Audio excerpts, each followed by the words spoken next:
नेपाल के प्रधानमंत्री पुष्पकमल प्रचंड ने गृह मंत्रालय से बात की है विमान हादसे को लेकर। नेपाल के पीएम पुष्पकमल प्रचंड ने गृह मंत्रालय से बात की है। रेस्क्यू में सभी एजेंसियों को लगाने के लिए कहा गया है। बहुत बड़ा चैलेंज है। चैलेंज यह है क्योंकि पहाड़ी इलाका है और जिस तरह से पहाड़ी इलाके में ही ये टकराकर सीधे नदी में जाकर गिर गया प्लेन और इसके बाद आग लगी, तमाम जो चैलेंजेस है इसका सामना करना पड़ रहा। अभी तक ये देखिए तस्वीर, लगातार जो अलग अलग तस्वीरें निकलकर सामने आ रही है विमान हादसे के बाद की, वो तस्वीर इस वक्त हम आपको दिखा रहे हैं। 30 मौतों की पुष्टि की गई है। कुल 68 यात्री इसमें सवार थे और 4 क्रू मेंबर यानी कि 72 लोग इस विमान में सवार थे जिस वक्त यह विमान ATR 72 हादसे का शिकार हुआ। अंजू निर्वाण इस वक्त हमारे साथ है। अंजू, आपके पास क्या अभी ताजा जानकारी आ रही, क्या अपडेट आप इस वक्त दे पा रही हैं?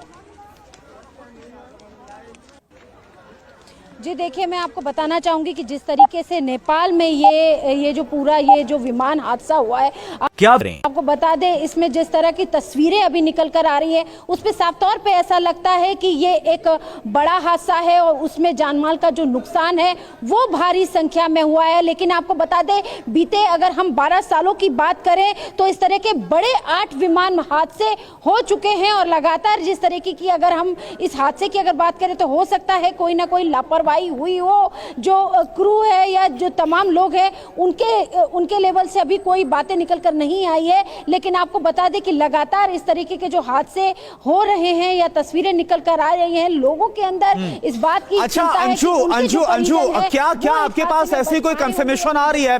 आपके पास ऐसी कोई कंफर्मेशन आ रही, क्योंकि कुछ भारतीयों के भी इसमें होने की बात सामने आ रही है, तो कितनी संख्या में इसमें भारतीय सवार हो सकते हैं, इस बारे में कोई कंफर्मेशन आपके पास?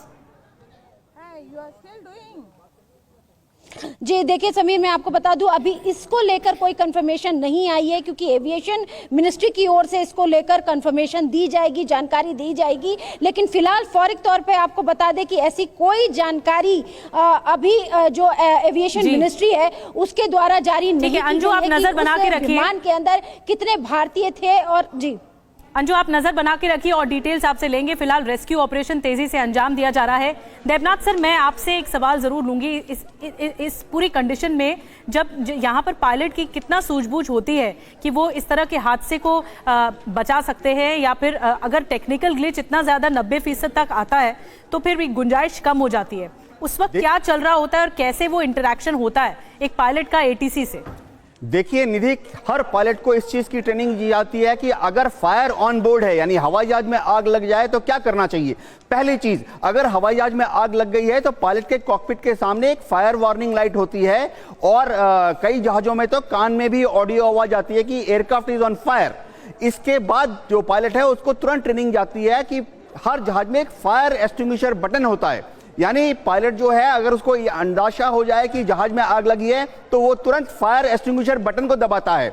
ये फायर एक्सटिंग्विशर जो है ये इंजन के आसपास के एरिया में लगे होते हैं। हवा में बुझाया जा सकता है?